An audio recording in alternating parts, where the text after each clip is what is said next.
Audio Jungle. Assalamualaikum warahmatullahi wabarakatuh. Halo teman-teman semua.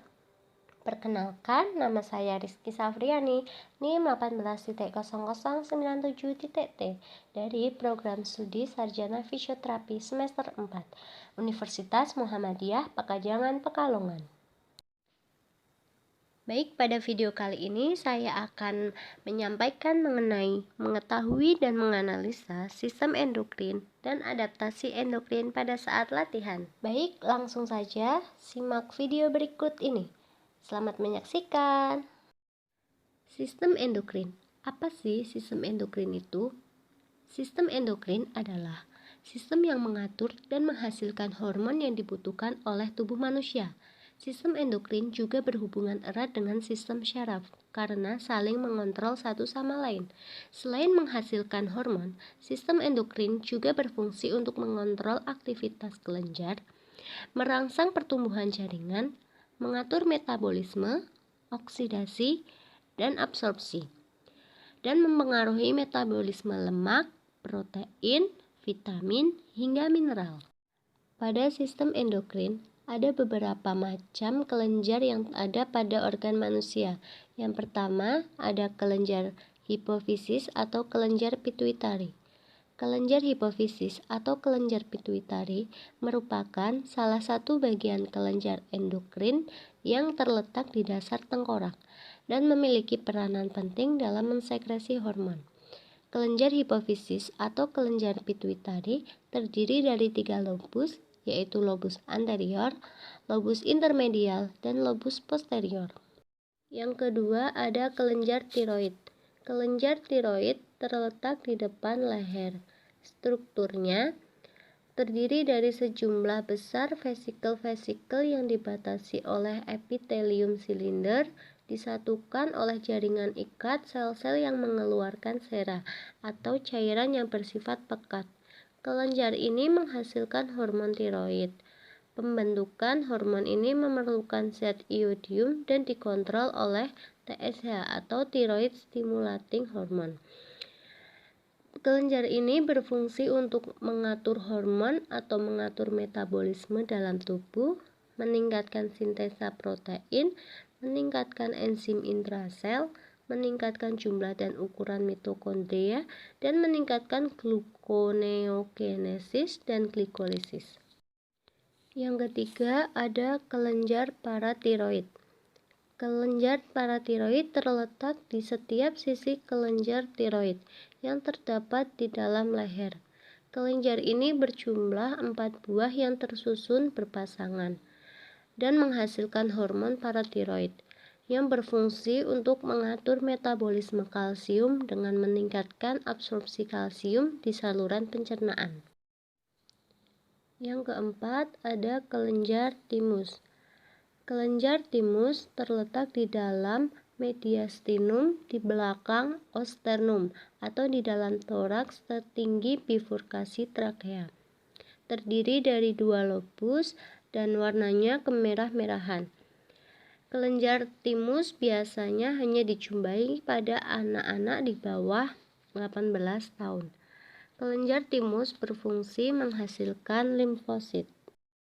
Yang kelima ada kelenjar adrenal. Kelenjar adrenal terletak di bagian atas ginjal kiri dan kanan. Ukurannya berbeda-beda, berat rata-rata sekitar 5-9 gram. Dibagi menjadi 2, yaitu korteks adrenal dan medula adrenal. Korteks adrenal menghasilkan 3 hormon, yaitu mineralokortikoid atau aldosteron yang berfungsi mereabsorpsi natrium di tubulus ginjal dan mereabsorpsi air dan klorida.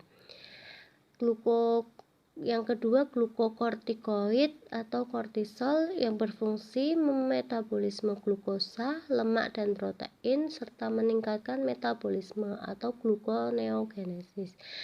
Dan yang ketiga ada hormon androgen menyebabkan pertumbuhan seks sekunder pada pria. Sedangkan medula adrenal yaitu mensekresi epinefrin dan norepinefrin. Yang keenam ada kelenjar pankreas.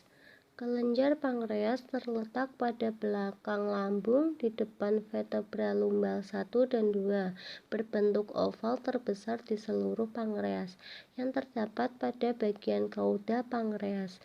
Jumlahnya 1-2 juta pulau-pulau Langerhans. Kelenjar ini terbagi menjadi dua, yaitu alfa dan beta. Alfa berfungsi untuk menghasilkan hormon glukagon, sementara beta menghasilkan hormon insulin. Yang terakhir ada kelenjar kelamin. Kelenjar kelamin menghasilkan hormon dan sel-sel kelamin. Kelenjar ini terbagi menjadi dua, yaitu ovarium pada wanita dan testis pada pria. Ovarium menghasilkan sel telur atau ovum yang mensekresi hormon estrogen dan progesteron. Hormon estrogen berfungsi merangsang perkembangan organ kelamin wanita, payudara, dan berbagai sifat kelamin sekunder.